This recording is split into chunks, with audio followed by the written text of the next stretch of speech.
পরপর দুটি জিআইএ সমাধান করব। বলেছে অনুপস্থিত সংখ্যাটি লেখো। 4, 9, 17, 35, তারপর এখানে প্রশ্নবোধক চিহ্ন, তারপরে দেওয়া রয়েছে 139, এখানে কত বসবে? Option A 63, B 65, C 67, D 69। আমাদের 35 এবং 139-এর মাঝের সংখ্যাটি বের করতে হবে। দেখো 4 থেকে যদি আমরা পরপর দেখি প্রত্যেকটা সংখ্যা বৃদ্ধি পেয়েছে। 4-এর পর 9, 17, 35, 139, আমাদের বের করতে হবে যে কী নিয়মে বৃদ্ধি পেয়েছে।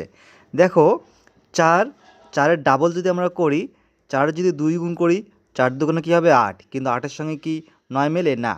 কিন্তু ডাবল করে যদি যোগ 1 করি, তাহলে 4 দুগুণে 8 যোগ 1 9।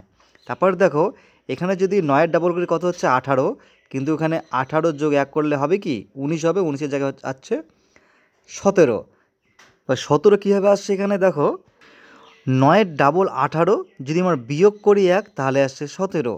এবার দেখো 17-র ডাবল 34, কিন্তু আছে 35, ডাবলের সঙ্গে যদি আমি 1 যোগ করি তাহলে হবে 35। 17 দুগুণ 34, আর 35। তার মানে কি দেখো 4-এর ডাবল যোগ 1 9, 9-এর ডাবল বিয়োগ 1 17, 17-এর ডাবল যোগ 1 35। তার মানে প্রথমে একবার যোগ হয়েছে, তারপরে বিয়োগ, তারপরে যোগ, তারপরে কি? নিশ্চয়ই বিয়োগ হবে। বিয়োগ হয়ে এইখানে সংখ্যাটি বসবে। তাহলে 35-এর ডাবল কত? 35-এর ডাবল যদি আমরা করি পাবো 70।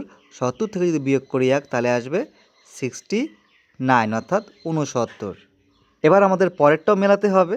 তাহলে কি এখানে প্লাস হলো মাইনাস হলো, তাহলে এখানে প্লাস হবে। তাহলে 69-এর ডাবল যোগ 1, তাহলে 69-এর ডাবল 138, 138-এর সঙ্গে যদি আমি 1 করি তাহলে 139, তাহলে মিলে যাচ্ছে। আমাদের এখানে বসবে 69। দেখো অপশান ডি এ রয়েছে 69। নিচের সংখ্যাগুলির মধ্যে যেটি অন্যদের থেকে আলাদা সেটি নির্বাচন করো। আমাদের বের করতে হবে এই 4টি সংখ্যার মধ্যে কোনটি আলাদা। 324, 441, 289, 326। কী করে বুঝবো আমরা কোনটি আলাদা? যদি বলো জোড় বিজোড়, তাহলে দেখো 324 জোড় সংখ্যা, 326 জোড় সংখ্যা, বিজোড় সংখ্যা এই দুটো 41, 89।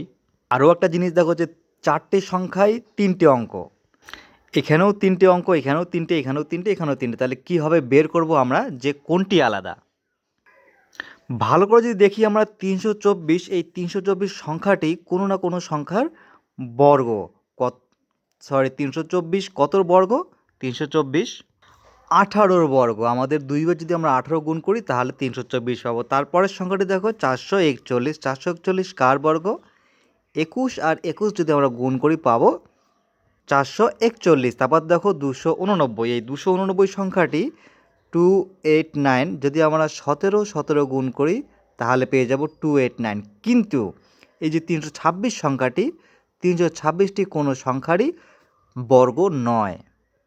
তাহলে দেখো এই 3টি সংখ্যা 324, 441, 289, 3টি সংখ্যাই কোনো না কোনো সংখ্যার বর্গ, অর্থাৎ এটা হচ্ছে 18 × 18, এটা হচ্ছে 17 × 17, এটা হচ্ছে 21 × 21, এটা হচ্ছে 17 × 17, এটা আর আমাদের নেই।